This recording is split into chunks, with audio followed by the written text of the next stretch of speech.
আমি মহিদুল ইসলাম, পশ্চিমবঙ্গ তৃণমূল প্রাথমিক শিক্ষক সমিতির সভাপতি।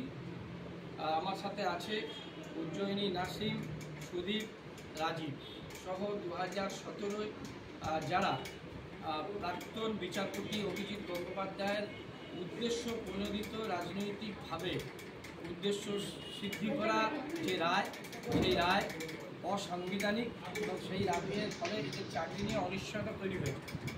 সেই সময়ে প্রায় 32,000 শিক্ষক যাদের চাকরি নিয়ে অনিশ্চয়তা তৈরি হয়েছিল, তারা বিভিন্নভাবে দাবি দাওয়া করেছে তাদের মতো করে। এবং বর্তমান সরকার, আমাদের মানুষের সরকার এবং আমাদের সকলের অভিভাবক পশ্চিমবঙ্গ তৃণমূল প্রাথমিক এই তৃণমূল শিক্ষা সেনার সভাপতি ও শিক্ষামন্ত্রী অধ্যাপক পার্থ বসু, পর্ষদ সভাপতি ডক্টর গৌতম পাল সকলে পাশে দাঁড়িয়েছে। এখন যেহেতু সংগঠন আমাকে দায়িত্ব দিয়েছে, আমি কৃতজ্ঞ আমাদের দলনেত্রী মমতা বন্দ্যোপাধ্যায় এবং আমার দলের নেতা সেনাপতি অভিষেক বন্দ্যোপাধ্যায় এবং আমাদের চেয়ারম্যান শ্রী পার্থ বসুর কাছে। স্বাভাবিক কারণে এটা আমার দায়িত্ব, যাদের চাকরি অবৈধভাবে একজন বিচারপতি যিনি বিজেপিতে যোগদান করেছে সম্প্রতি, অর্থাৎ তার যে রায়, এবং তিনি নিজে বলেছেন যে আমার অনেক দিন ধরে বিজেপির সঙ্গে সম্পর্ক আছে, অর্থাৎ বিজেপি একটা বাংলা বিরোধী সাম্প্রদায়িক শক্তি, রাজনৈতিক উদ্দেশ্যে তার সঙ্গে হাত মিলিয়ে তার উদ্দেশ্যে হাইলাইট হওয়ার জন্য যে রায়গুলো দিয়েছে তার প্রতিবাদ বিভিন্ন জায়গায় হয়েছে। এবং আজকে তিনি যখন বিজেপিতে যোগদান করেছেন তখন এটা নিশ্চিত হয়েছে যে তার রায় রাজনৈতিক উদ্দেশ্য। কিন্তু এই রায়ের ফলে 2017 যে চাকরি প্রার্থীদের জীবন অনিশ্চয়তা তৈরি হয়েছিল, সেই নিয়ে যখন দায়িত্ব সংগঠনের আমরা পাই, তাদের নেতৃত্বদের সঙ্গে একাধিকবার আমরা কথা বলেছি এবং তাদের সমস্যাগুলো আমরা বুঝেছি।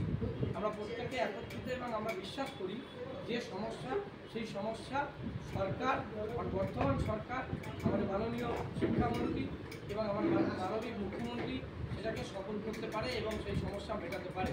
আমরা সাংগঠনিকভাবে সমস্ত রকম সহযোগিতা তাদের করব, সেটা আইনি সহযোগিতা হোক বা অন্য প্রশাসনিক সহযোগিতা।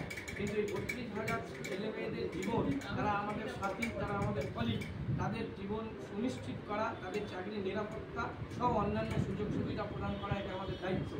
তাই আমাদের কথা মতো এই নেতৃত্বদের সঙ্গে তারা বৈঠক করার পরে আজকের মাননীয় শিক্ষামন্ত্রীর সঙ্গে প্রত্যেকে দেখা করেছে এবং তাদের যে দাবি সম্মিলিত একটা স্মারকপত্র মাননীয় শিক্ষামন্ত্রীকে দিয়েছেন এবং তিনি পর্ষদ সভাপতিকে এই বিষয়টা দেখার জন্য বলেছে। আমরা সংগঠনগতভাবে এই 2017 চাকরি প্রার্থীদের পাশে আছি এবং নিশ্চিতভাবে তাদেরকে নিয়ে দপ্তর, বিভিন্ন আধিকারিক, মন্ত্রী সহ সরকারের শীর্ষ স্তরে আমরা আলোচনা করে তাদের উপস্থিতির এই সমস্যার দ্রুত মেটাবো।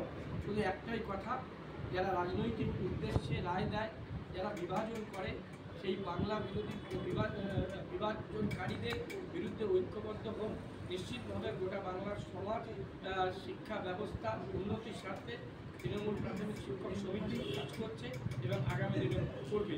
তাই আপনাদের কাছে আমাদের আবেদন যে আগামী 16ই এপ্রিল আমাদের সেনাপতি অভিষেক বন্দ্যোপাধ্যায়ের নির্বাচনী কেন্দ্র ডায়মন্ড হারবার সরিষা হাইস্কুল মাঠে পশ্চিমবঙ্গ তৃণমূল প্রাথমিক শিক্ষক সমিতি এবং তৃণমূল মাধ্যমিক শিক্ষক সমিতির রাজ্য সম্মেলন, সেই সম্মেলনে গোটা রাজ্য থেকে প্রায় 20 থেকে 30,000 শিক্ষক শিক্ষিকা উপস্থিত থাকছেন। সেখানে মাননীয় আমাদের পশ্চিমবঙ্গ তৃণমূল শিক্ষা সেলের সভাপতি অধ্যাপক পার্থ বসু থাকবেন এবং আরও অন্যান্য বিশিষ্ট ব্যক্তিরা থাকবেন। আপনারা প্রত্যেকে একত্রিত হয়ে আসুন এবং নিশ্চিতভাবে পেশাগত সমস্যা এবং শিক্ষাক্ষেত্রে যা যা উন্নতি করা আমরা নিশ্চিত করব। সংগঠন আপনাদের পাশে আছে, আমরা নেতৃত্বরা আপনাদের পাশে আছি।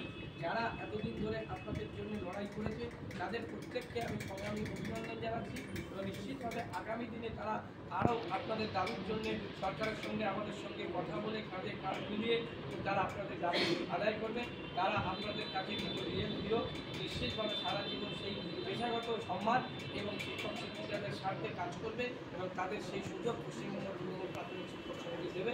আমরা আশাবাদী যে আপনাদের সকলের, আমাদের সকলের প্রচেষ্টায় আমরা খুব দ্রুতই সমস্যা থেকে সমাধান বের করতে পারব। ধন্যবাদ।